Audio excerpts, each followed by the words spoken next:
The morning sun was just breaking through the tall windows of the Harmony Concert Hall when conductor William Chen walked through the main doors. He was carrying his coffee and a stack of music sheets, ready for another day of rehearsals. The opening night was only 3 days away and everything had to be perfect. William had been the main conductor at this famous concert hall for over 15 years. He was known for being strict but fair. The musicians respected him, and the audience loved his performances. This upcoming show was especially important because many rich donors and music critics would be there. As William walked toward the stage, he stopped suddenly. Someone was sitting at the grand piano. This wasn't supposed to happen. The hall was supposed to be empty at this early hour. The person at the piano was a young man, maybe in his 20s. His clothes looked like they hadn't been washed in weeks.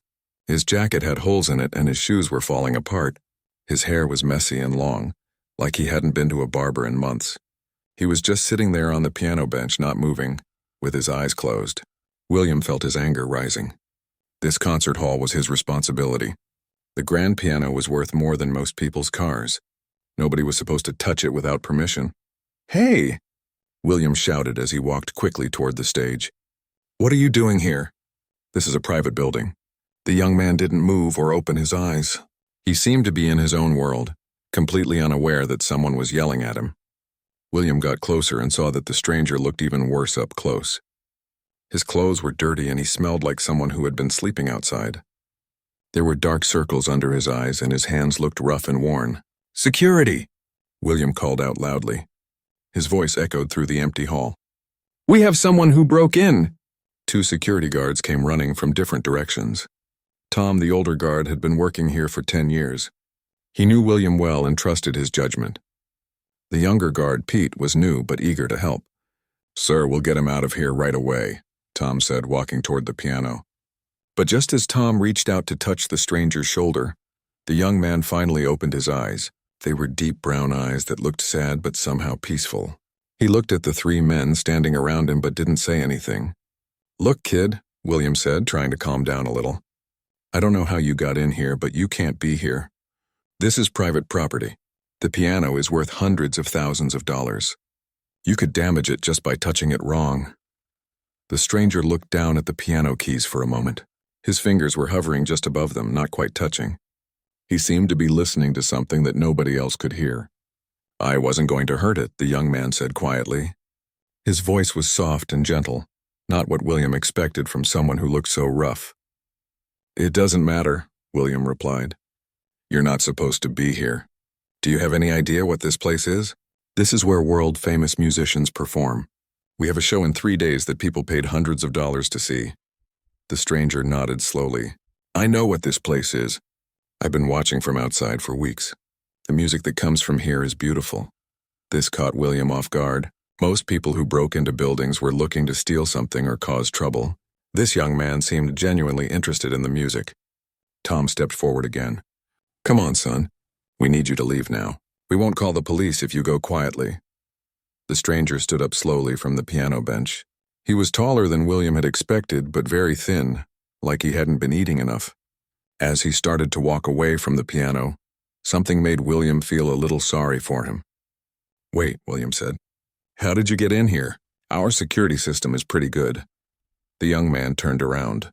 "The side door by the alley. It was unlocked yesterday when the cleaning crew was here. I needed somewhere safe to rest. I didn't take anything. I didn't hurt anything." Pete, the younger security guard, looked confused. "Boss, should we check if anything is missing?" William looked around the stage area. Everything seemed to be in its place. The music stands were where they should be. The instruments were properly stored. Even the expensive sound equipment looked untouched. "You've been here all night?" William asked. "Just a few hours," the stranger replied. "I usually sleep outside, but it was raining hard last night." William felt a strange mix of emotions. He was still angry about the security breach, but he was also curious about this young man. There was something different about him, something that made William want to know more. "What's your name?" William asked. "David," the young man answered simply. "Well, David, you still can't stay here. This is a working concert hall. We have rehearsals starting in an hour." David nodded and started walking toward the exit, but as he was leaving, he turned back one more time to look at the piano. The longing in his eyes was so strong that even Tom noticed it. "That kid really loves music," Tom whispered to William. William watched as David walked slowly toward the door. Something about the way David had looked at the piano made William think there was more to this story. But he had a job to do and a concert to prepare for. He couldn't let a homeless stranger distract him from his responsibilities. As David reached the exit, William called out one more time, "David, don't come back here without permission. Next time we will call the police." David stopped and nodded without turning around. Then he walked out into the morning light, leaving William with a strange feeling that he had just missed something important. The rehearsal was about to begin, and the orchestra members would start arriving soon. William tried to focus on his music sheets, but he kept thinking about the sad, peaceful look in David's eyes when he stared at the piano. Little did William know that this chance encounter was about to change everything he thought he knew about music, talent, and the power of giving someone a second chance. The next few days would test everything William believed about who deserved to make music and who didn't. As the first violin player walked in for rehearsal, William was still thinking about David. He wondered where the young man would sleep tonight and whether he would try to come back. Part of him hoped he wouldn't, but another part of him was strangely curious about what would happen if he did. The next morning, William arrived at the concert hall earlier than usual. He couldn't stop thinking about David and wanted to make sure the security was better. As he walked through the lobby, he saw Lisa Rodriguez, the assistant manager, talking with the security guards. Lisa had been working at the concert hall for 5 years. She was young, smart, and really cared about music.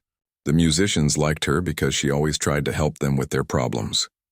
William respected her opinion, even though they sometimes disagreed about things. "Good morning, William," Lisa said as she saw him approaching. "Tom was just telling me about yesterday's incident." William nodded. "Yes, we had a break-in. A homeless man was sitting at the piano. We got him out, but we need to be more careful about security." Lisa looked thoughtful. "Can you describe this person? What did he look like?" William found this question strange. Why does it matter? He was just a homeless guy. Dirty clothes, messy hair, probably on drugs or something. "Was his name David?" Lisa asked quietly. William stopped walking. "How do you know that?" Lisa exchanged a look with Tom, the security guard. "Because he's been coming here for weeks. Not inside the building, but outside. He sits on the bench across the street and listens to our rehearsals." This was news to William. "What do you mean he listens to rehearsals?" Tom stepped forward. "Sir, I've seen him too. Every day around practice time, he's there on that bench. Never causes trouble. Never asks for money. Just sits and listens. Sometimes I see him when I'm doing my rounds outside." William felt confused. Why didn't anyone tell me about this? "Because he wasn't doing anything wrong," Lisa explained. "The bench is on public property. He has the right to sit there. And honestly, he seemed harmless." "Harmless?" William's voice got louder. "He broke into our building. He was touching our piano." Lisa raised her hands to calm him down. "I know, and that's not okay. But William, there's something you should know about him." Before Lisa could continue, Roberto, the night janitor, walked up to them. Roberto was an older man who had been cleaning the concert hall for over 20 years. He knew everything that happened in the building, even things that others missed. "Excuse me," Roberto said in his gentle voice. "Are you talking about the young man who was here yesterday?" "Yes," William replied. "Did you see him too?" Roberto nodded. "I see him almost every night. He sleeps in the alley behind our building. Always very quiet, very respectful. He never makes a mess or causes problems." William couldn't believe what he was hearing. "So everyone knew about this except me?" "We didn't think it was important," Lisa said. "Lots of homeless people sleep in that alley. Most of them move on after a few days. But David, he's different." "Different how?" William asked. Roberto smiled sadly. "He talks to himself sometimes, but not like crazy people do. He talks about music. I hear him humming melodies that I've never heard before. Beautiful melodies." Tom added, "And sir, yesterday when we were escorting him out, I noticed something. His hands are very clean. Even though his clothes are dirty, his hands and fingernails are always clean. Like he takes special care of them." William didn't know what to make of all this information. "So what are you all trying to tell me? That I should let homeless people break into my concert hall?" "No," Lisa said firmly. "What happened yesterday was wrong, and David knows that. But William, I think we should give him a chance to explain himself. Maybe there's more to his story. More to his story? William laughed, but not in a happy way. Lisa, this is a professional concert hall, not a homeless shelter. We can't start making exceptions for every person with a sad story. Roberto looked down at his shoes. Mr. William, can I tell you something? Go ahead. Last week I was working late cleaning the stage. I had the radio on, playing classical music. I went outside to empty the trash and I heard someone singing along with the music. It was David. He was singing a harmony that wasn't on the radio, but it fit perfectly with the song. Lisa's eyes lit up. See? I told you there was something special about him. William shook his head. Being able to sing along with the radio doesn't make someone special. Lots of people can do that. But sir, Tom interrupted, it wasn't just singing along. I was there too, having a smoke break. The harmony he was creating was, well, it was professional level, like something you'd hear from your trained singers. William felt like everyone was ganging up on him. Look, I understand you all feel sorry for this David character, but feelings don't run a concert hall. We have rules, we have standards, and we have a reputation to protect. Lisa stepped closer to William. What if we're wrong about him? What if he's not just some random homeless person? What if he actually knows music? Then he should get cleaned up, get a job, and buy a ticket like everyone else, William replied. The group stood in silence for a moment. William could see that Lisa, Tom, and Roberto all disagreed with him, but he was the boss. His decision was final. Just then they heard a sound coming from outside. It was very faint, but it sounded like piano music. Everyone looked at each other with surprise. That's impossible, William said. All our pianos are inside the building. Lisa walked toward the front door. It's coming from across the street. They all followed her outside and looked toward the public bench where David usually sat. He wasn't there, but the music was definitely coming from that direction. Around the corner, they found David sitting at an old broken piano that someone had thrown away. Half the keys didn't work and it was completely out of tune, but David was playing it anyway, creating music that somehow sounded beautiful despite the terrible condition of the instrument. My God, William whispered. David's eyes were closed, just like they had been yesterday at the concert hall piano. His fingers moved across the broken keys with incredible skill, finding ways to make melodies even when some notes wouldn't play. Now do you see what we mean? Lisa asked quietly. William watched David play the broken piano and felt something change inside his chest. This wasn't just someone fooling around with music. This was real talent, the kind that couldn't be taught or faked. But William was still scared of what it might mean for his concert hall, his reputation, and his carefully planned world if he let someone like David into it. William stood frozen as he watched David play the broken piano. The music was unlike anything he had ever heard before. Even though half the keys were dead and the whole instrument was out of tune, David somehow made it sound magical. Lisa touched William's arm gently. We should go talk to him.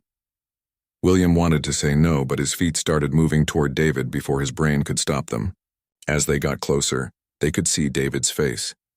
His eyes were still closed, but there was a peaceful smile on his lips. He looked completely different from the scared, tired person they had met yesterday. When they were about 10 feet away, David's hands slowed down and the music got softer. Then he stopped playing and opened his eyes. He saw the 4 people standing there watching him, and his face turned red with embarrassment. I'm sorry, David said quickly, standing up from the broken piano bench. I know this isn't my piano either. I needed to. Don't apologize, Lisa said before William could speak.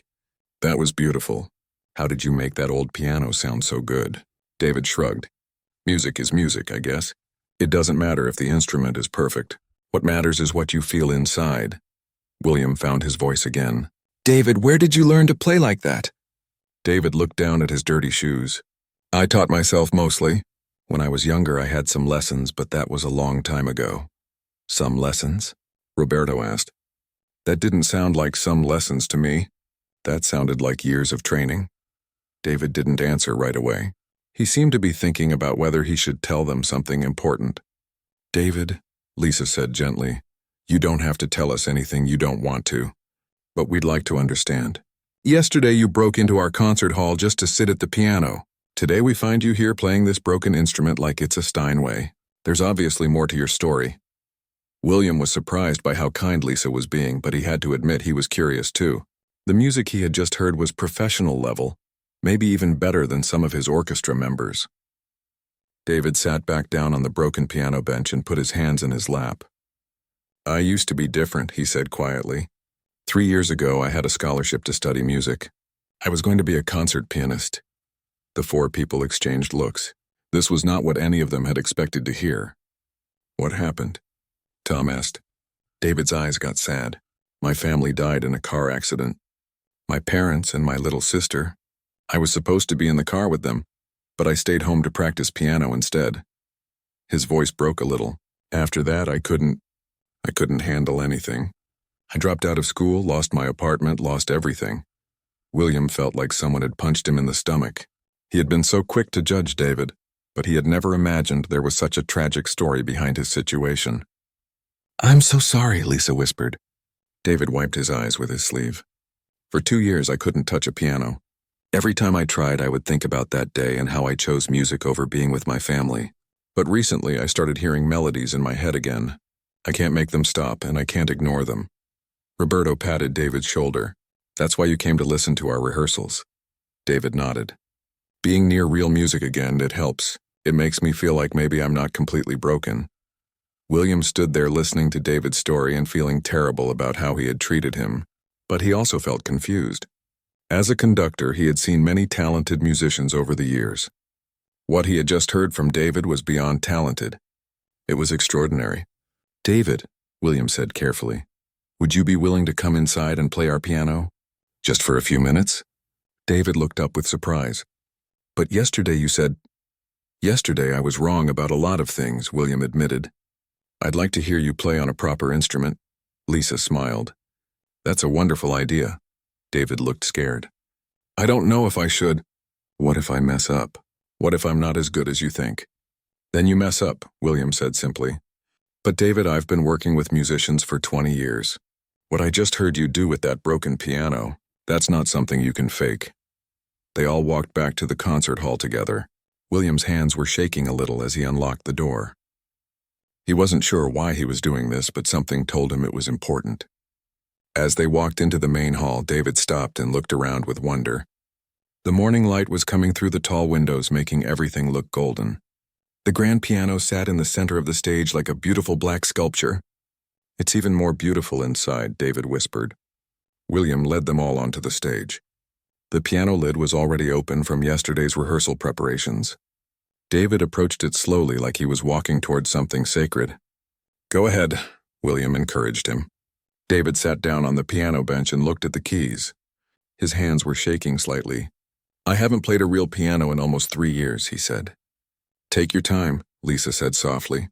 David placed his hands on the keys but didn't press them yet. He closed his eyes and took a deep breath.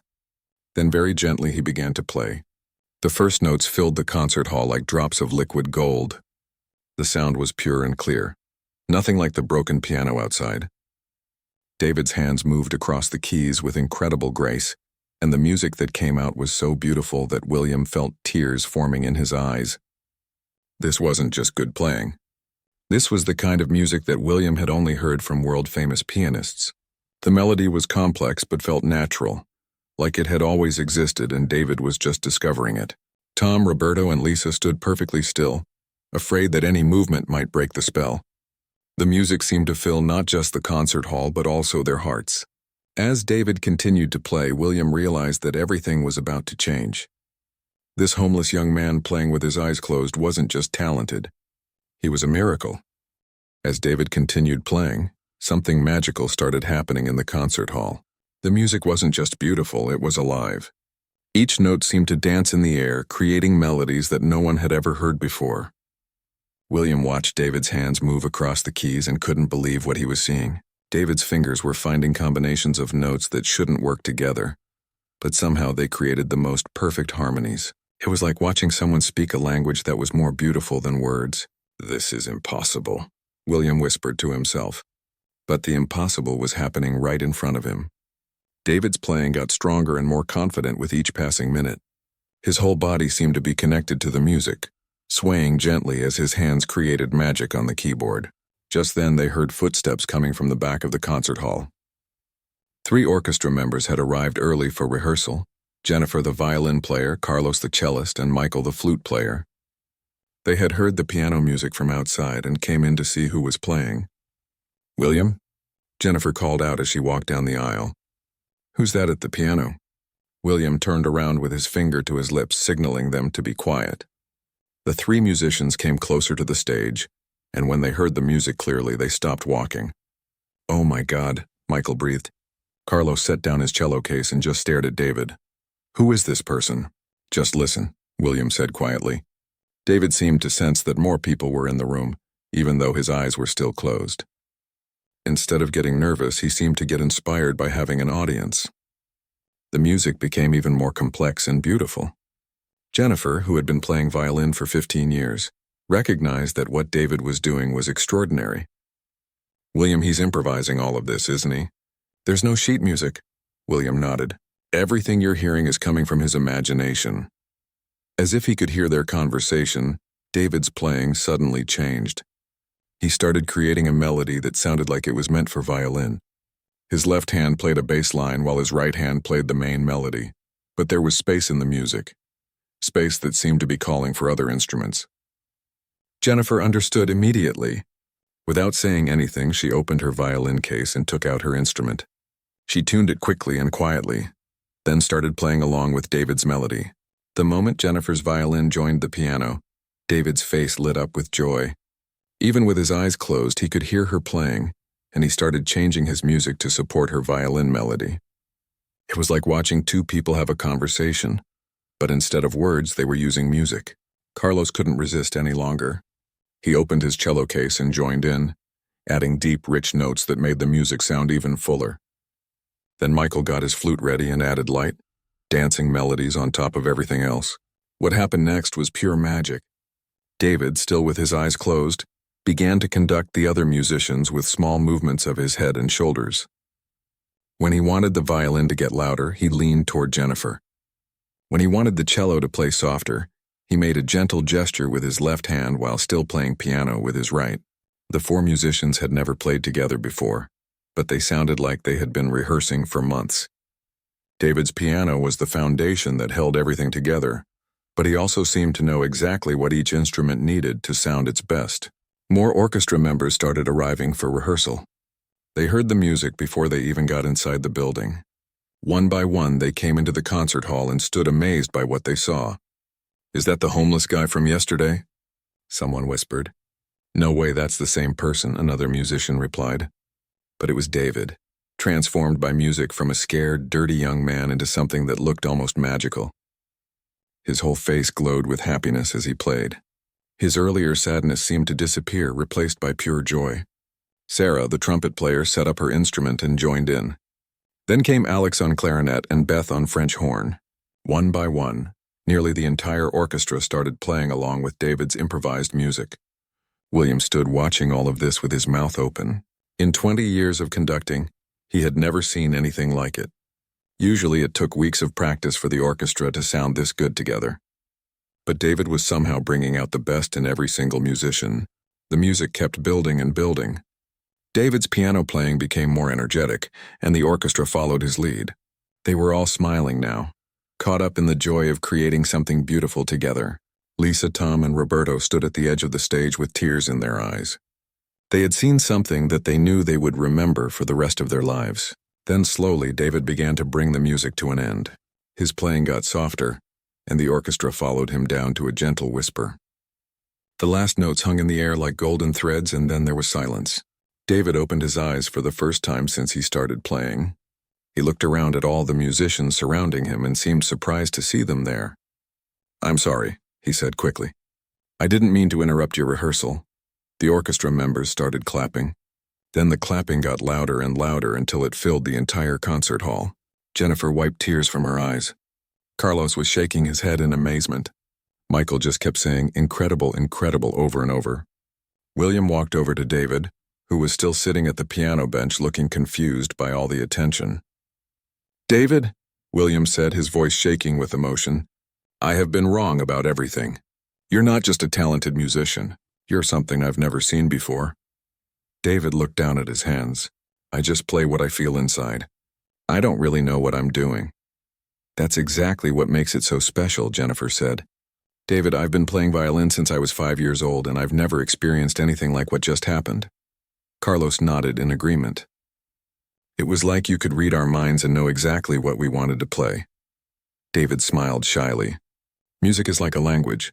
When you really listen, you can hear what other people are trying to say.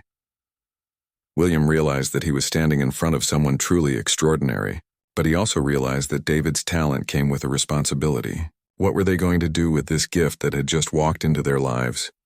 After the incredible music session ended, the orchestra members slowly packed up their instruments, but nobody wanted to leave. They kept looking at David like they couldn't believe what had just happened. David sat quietly at the piano, running his fingers gently over the keys without making any sound. He seemed overwhelmed by all the attention and praise. William pulled Lisa aside. We need to talk about this situation. I've never encountered anything like this before. Lisa nodded. I know. But William, I think there's more to David's story than he told us. The way he played, the way he understood everyone's instruments. That doesn't come from just having some lessons when he was younger. What do you mean? I think we should find out exactly who David really is. If he had a scholarship to study music 3 years ago, there should be records somewhere. William looked back at David, who was now talking quietly with Jennifer about different violin techniques. You're right. Can you do some research? I'm already on it, Lisa said, pulling out her phone. David, can I ask you something? David looked up. Sure. What school were you studying at before? Before everything happened? David hesitated. Why do you want to know? Because, Lisa said gently, what we just experienced wasn't normal. You have a gift that's extraordinary, and I think you might be more accomplished than you're telling us. David sighed. I was at the Riverside Music Academy. I had a full scholarship. Lisa's eyes went wide. William didn't recognize the name, but Lisa clearly did. William, Lisa whispered urgently. Riverside Music Academy is one of the most exclusive music schools in the country. They only accept about 20 students per year out of thousands who apply. Jennifer overheard this conversation. Wait, David went to Riverside? That's where I always dreamed of going, but I wasn't good enough. David looked embarrassed. It doesn't matter now. That life is over. Lisa was typing rapidly on her phone.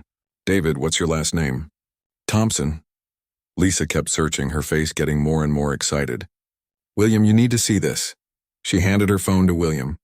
On the screen was a newspaper article from 4 years ago with the headline, Local Teen Prodigy Wins National Piano Competition. Below the headline was a photo of a younger, cleaner David sitting at a concert piano. He was wearing a nice suit and smiling at the camera. The article talked about how David Thompson, age 19, had won the most prestigious piano competition for young musicians in the entire country. David, William said slowly, you won the National Young Musicians Competition. David wouldn't look at him. That was a different person. That was before. Lisa kept reading from her phone. Listen to this. David Thompson's performance was described by judges as transcendent and otherworldly. His improvisation skills are unlike anything seen in someone his age. Music critics are calling him a once-in-a-generation talent. The orchestra members who were still in the hall gathered around to listen. Carlos shook his head in disbelief. You're that David Thompson? I remember reading about that competition. The winner was supposed to perform with the National Symphony Orchestra. I was supposed to, David said quietly. But then the accident happened 2 weeks before the performance. William felt his heart sink. Your family died 2 weeks before you were supposed to perform with the National Symphony? David nodded, tears forming in his eyes. I never got to do the concert. I never got to finish school. I couldn't handle any of it anymore. Lisa found another article. Look at this one from 3 years ago. Piano prodigy disappears after family tragedy. It says you just vanished. No one knew what happened to you. Because I didn't want anyone to find me, David replied. I felt like I didn't deserve to make music anymore. My family died while I was home practicing piano instead of being with them. How could I keep playing after that? Jennifer sat down next to David on the piano bench. But David, you playing piano that day isn't why the accident happened. You know that, right? David shrugged. My brain knows that. But my heart has blamed me for 3 years. Michael, the flute player, spoke up. David, can I tell you something? My dad died in an accident when I was in college. I blamed myself for months because we had argued the day before he died. But eventually I realized that music was actually the thing that helped me heal. It was the way I could still feel connected to him. David wiped his eyes. How did you stop feeling guilty? I realized that my dad loved hearing me play, Michael said. And I bet your family loved hearing you play too. When you make music, you're honoring them, not betraying them. William was processing all of this information. David wasn't just a talented homeless person. He was one of the most gifted young musicians in the country, someone who had been destined for greatness before tragedy struck.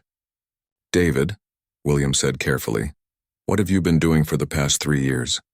How have you survived? Odd jobs when I could get them. Sleeping wherever was safe. Sometimes I played music on street corners for money, but I tried not to do it too often because it made me think about everything I lost. Lisa looked up from her phone again. David, there are still articles about you. People in the music world have been wondering what happened to you. Some of your former teachers have given interviews saying they hoped you were okay and that you would come back to music someday. This seemed to surprise David. Really? They still remember me? Of course they do, William said. David, talents like yours don't come along very often.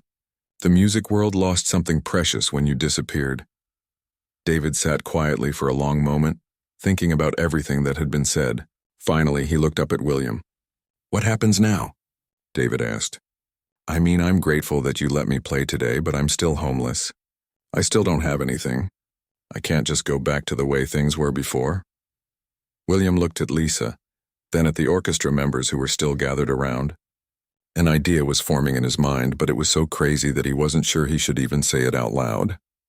David, William said slowly, what if I told you that there might be a way for you to perform again? What if there was a chance for you to show the world that you're back? David's eyes filled with hope and fear at the same time. What do you mean? William took a deep breath. What he was about to suggest could either be the best decision he ever made, or it could ruin his career and the reputation of the concert hall. But as he looked at David's face and remembered the magical music they had all just experienced, William knew he had to take the chance. William looked around at all the faces staring at him. The orchestra members, Lisa, even Tom and Roberta, were waiting to hear what he was going to say. David sat at the piano bench, his eyes full of hope but also fear. David, William began, his voice shaking slightly, our opening night concert is tomorrow evening. David nodded. I know. That's why I've been listening from outside. I wanted to hear what real professional music sounds like again. William took a deep breath. What if you performed with us tomorrow night? The silence that followed was so complete that you could hear the air conditioning humming in the background. Everyone stared at William like he had just suggested they all jump off a cliff together. William, Lisa said carefully, are you serious? I don't know, William admitted. Maybe I'm crazy. But what we just experienced here, that wasn't normal. That was something special. Something that people need to hear. Jennifer spoke up. But William, tomorrow's concert is sold out. We have donors coming, music critics, the mayor's office. These are people who paid a lot of money to hear our planned program. I know, William said, and that's exactly why this could work. These are people who know good music when they hear it. Carlos looked confused. But we've been rehearsing the same program for 2 months. Bach, Mozart, Beethoven. We can't just throw that away and start over with 1 day's notice. David stood up from the piano bench. This is a crazy idea. I appreciate what you're trying to do, William, but I can't perform in front of hundreds of people. I haven't done that in 3 years. I'm not even sure I remember how. You just did it, Michael pointed out. You just performed for all of us, and it was the most beautiful thing I've ever heard. That was different, David protested. That was just playing around. A real concert has structure, planning, rehearsed pieces. I can't just make it up as I go along. William walked over to David. But what if you could? David, your gift isn't just that you can play written music perfectly. Your gift is that you can create music that touches people's souls. What if we built a concert around that? Lisa was looking at her phone again. William, I'm looking at the guest list for tomorrow night. We have some of the most important people in the music world coming. If this goes wrong, I'll take full responsibility, William said firmly. But Lisa, if this goes right, if we can show people what David can do, it could change everything for him. David sat back down, looking overwhelmed. I don't have concert clothes. I don't have anywhere to get cleaned up properly. I look like a homeless person because I am a homeless person. Jennifer smiled. David, my husband, is about your size. I bet we can find you something to wear. And I know a barber who owes me a favor, Carlos added. He could make you look like a professional musician again. Tom, the security guard, surprised everyone by speaking up. Sir, if I may say something, I've worked here for 10 years and I've seen a lot of concerts.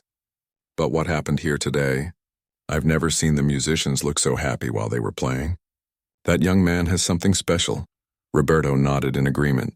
And Mr. William, sometimes the best things happen when we take chances. If we always play it safe, we never discover anything new. William looked at David. What do you think? Are you willing to try? David was quiet for a long moment. What exactly would I have to do? I'm not sure yet, William admitted. We'd have to figure it out together. Maybe we could do a mix of traditional pieces and improvisation. Maybe you could play some solo pieces and then play with the orchestra like you did today. Lisa was still looking worried. William, what about the donors? Some of these people donated thousands of dollars to the concert hall. They're expecting a certain type of performance. Then we'll give them a performance they'll never forget, William said with more confidence than he felt. Michael raised his hand like he was in school. Can I say something? I've been playing music professionally for 8 years. I've performed in dozens of concerts. But today, playing with David, was the first time in years that I remembered why I fell in love with music in the first place. Other orchestra members started nodding and murmuring in agreement. Sarah, the trumpet player, said, I feel the same way. David, when you were playing, it was like you were having a conversation with each of us through our instruments. I've never experienced anything like that. Alex, the clarinet player, added, plus people are always saying that classical music is dying, that young people don't care about it anymore. But David's style, it's classical, but it's also fresh and modern. It might actually attract new audiences. David looked around at all the supportive faces. You all really think this could work? We think you're amazing, Jennifer said simply. And we think people need to hear your music. William could see that David was starting to consider the idea seriously. David, I won't lie to you. This is risky for all of us. If the concert doesn't go well, it could hurt the reputation of the concert hall. It could hurt my career. But sometimes you have to take risks for something you believe in. What do you believe in? David asked. William thought about this question. I believe that music has the power to change people's lives. I believe that real talent should be shared with the world. And I believe that you have something inside you that people need to hear. David stood up and walked to the edge of the stage, looking out at the empty seats in the concert hall. Tomorrow night, all those seats will be full of people. Yes, William said. People who are expecting a professional, polished performance. Yes. People who will judge everything I do. Yes, William said again. But David, those people also love music.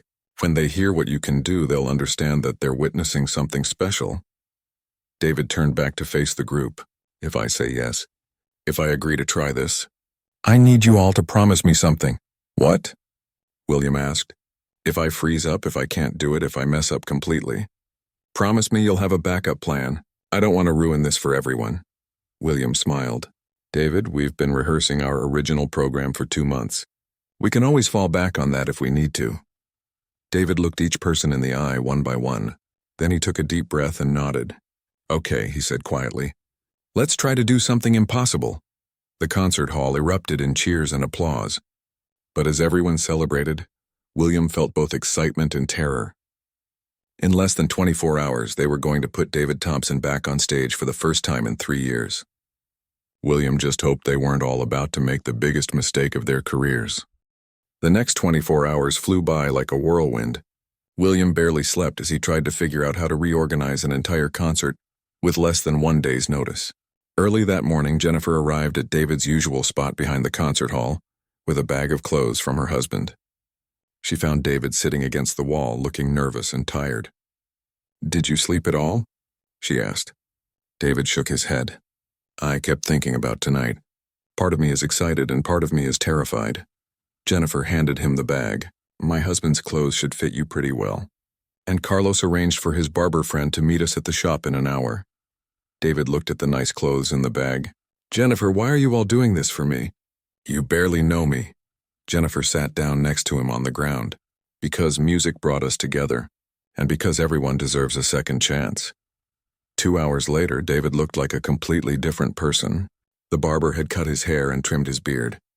He was wearing a clean white shirt and dark pants that fit him perfectly. When he looked in the mirror, he saw the person he used to be 3 years ago.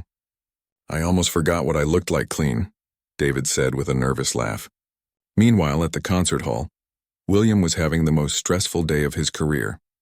He had to call the concert sponsors and explain that there would be some changes to the program. He tried to make it sound exciting rather than terrifying. "We're adding a special guest artist," he told each caller. "Someone very talented who hasn't performed in a while. It's going to be a unique experience." Some of the sponsors were curious, others were worried. But William's reputation was good enough that most people trusted his judgment. Lisa was handling the even harder job of calling the music critics and journalists who would be reviewing the concert. She had to convince them that the changes would be worth their time.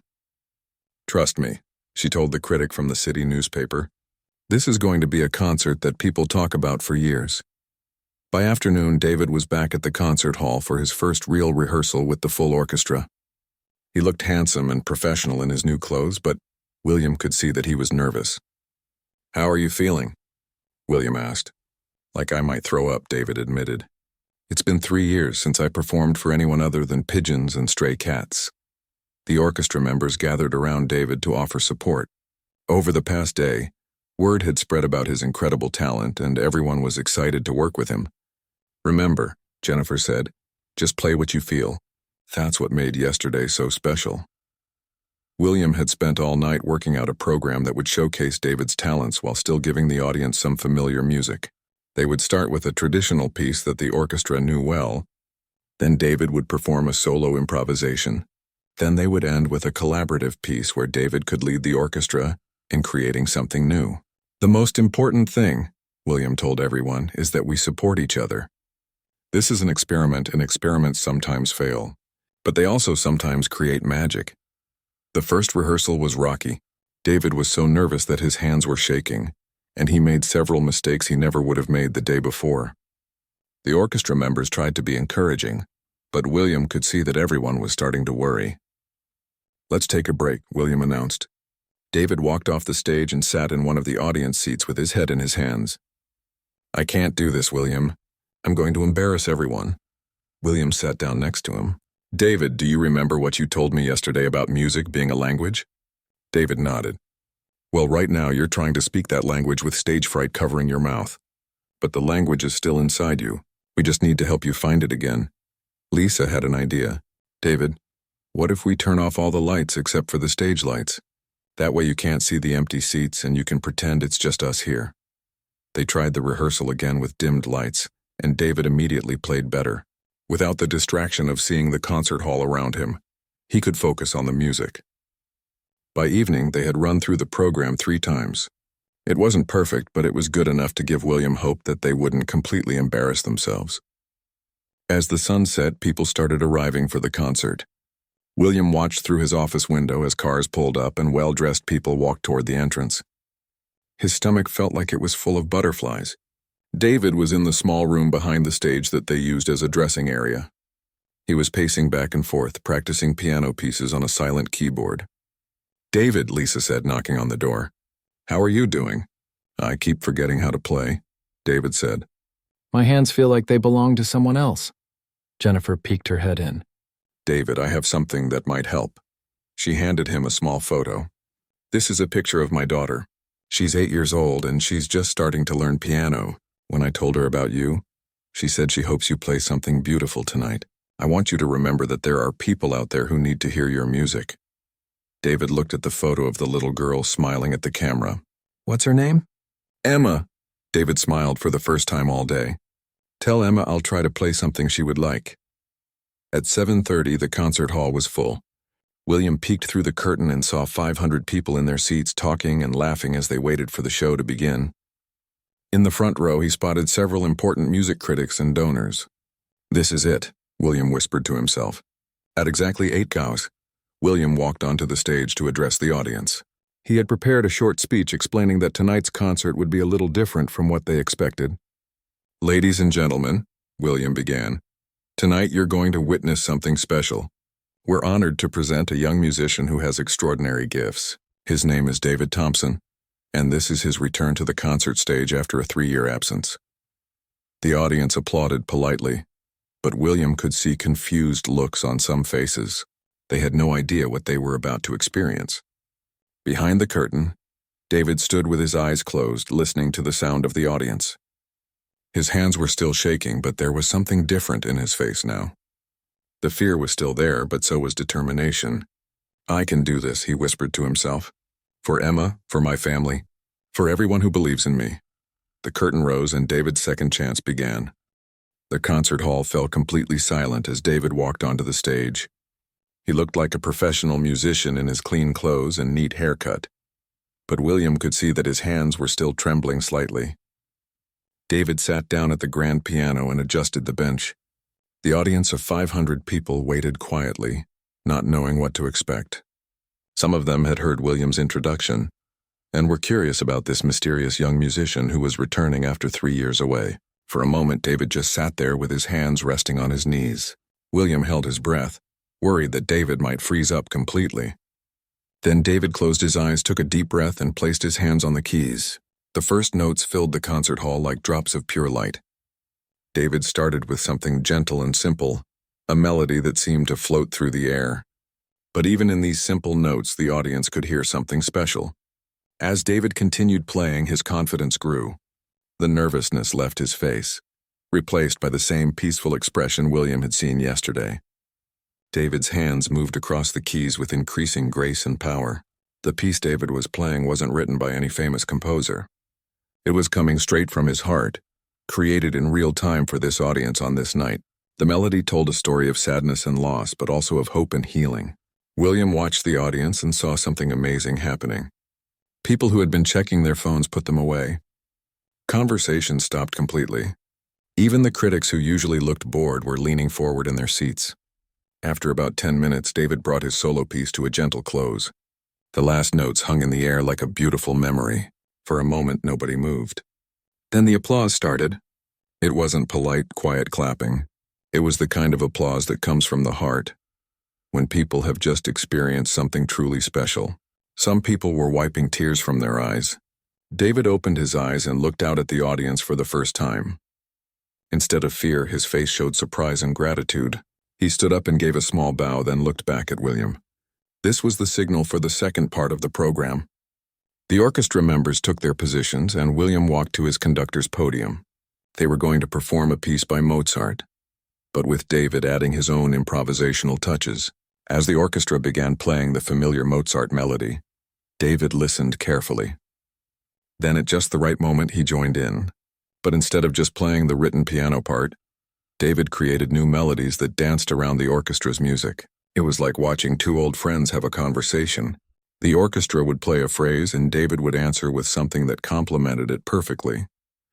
Then David would start a new musical idea, and the orchestra would follow his lead.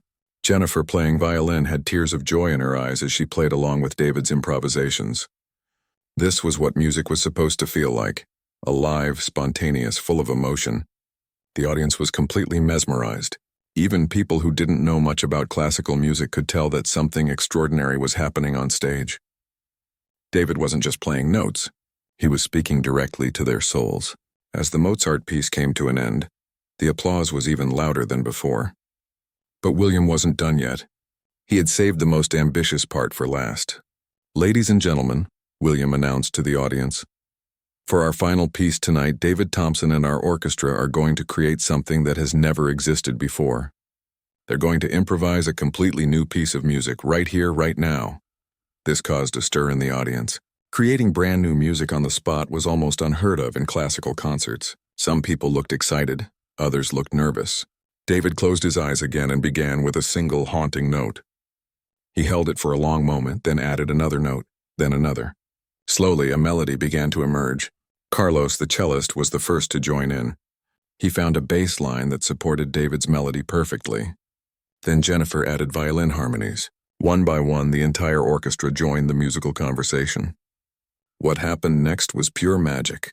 40 musicians, led by David's piano, created a symphony that had never been played before and would never be played exactly the same way again. The music swelled and danced, telling stories without words. David seemed to be in a trance, his whole body moving with the music. But even in his trance, he was aware of every musician on stage, guiding them with subtle gestures and musical cues. The improvised symphony lasted nearly 20 minutes. It had moments of incredible power and moments of delicate beauty. It made some people laugh with joy and others cry with emotion. As the music finally came to its natural end, the concert hall was completely silent for almost 10 seconds. Then the entire audience erupted. People jumped to their feet, clapping and cheering. The standing ovation went on for almost 15 minutes. Some people were shouting "Bravo." Others were wiping away tears. The music critics, who usually stayed professional and distant, were clapping just as enthusiastically as everyone else. David stood at the piano, looking overwhelmed by the response. William came over and put his arm around David's shoulders. "Take a bow," William whispered. "You've earned it." David bowed deeply to the audience, then turned and bowed to the orchestra members who had supported him. The musicians were clapping for him too, their faces glowing with pride and joy. As the applause finally died down, people began to leave the concert hall. But they didn't leave quietly like they usually did after concerts. They were talking excitedly, trying to find words to describe what they had just experienced. "Did that really just happen?" one woman asked her husband. "I've never heard anything like that in my life," an elderly man told his friend. The music critic from the city's biggest newspaper was already typing notes on her phone. Her review the next day would begin, "Last night I witnessed a miracle." After the audience left, David sat alone at the piano for a few minutes. The orchestra members came over one by one to congratulate him and thank him for the most amazing musical experience of their lives. "David," Jennifer said, "you've reminded all of us why we became musicians in the first place." Lisa approached with news that would change David's life forever. "David, I've been getting phone calls all evening. 3 different music schools want to offer you scholarships. 2 orchestra directors want to hire you, and a recording company wants to discuss a contract." David looked stunned. "Really?" "Really," William said with a huge smile. "David, your 3 years of wandering are over if you want them to be. The music world is ready to welcome you back." David thought about his family who had died 3 years ago. He thought about the guilt and sadness he had carried for so long. Tonight, for the first time since the accident, making music had felt like healing instead of pain. "I think," David said quietly, "I'm ready to come home." 6 months later, David Thompson performed as a guest soloist with the National Symphony Orchestra, the concert he was supposed to give 3 years earlier. This time, his family wasn't there to see it, but he played for them anyway, knowing that somewhere, somehow, they could hear his music. William kept David's first concert program from that magical night. At the bottom, he wrote a note. "Sometimes the most beautiful music comes from the most broken places. And sometimes giving someone a second chance changes everyone's life." The concert hall still displays a small plaque near the piano that reads, "Music has the power to heal, to transform, and to remind us of our shared humanity." It doesn't mention David's name, but everyone who works there knows the story. And David? He never forgot the lesson he learned that night. No matter how famous or successful he became, he always remembered that music is a gift meant to be shared, and that everyone deserves a chance to be heard.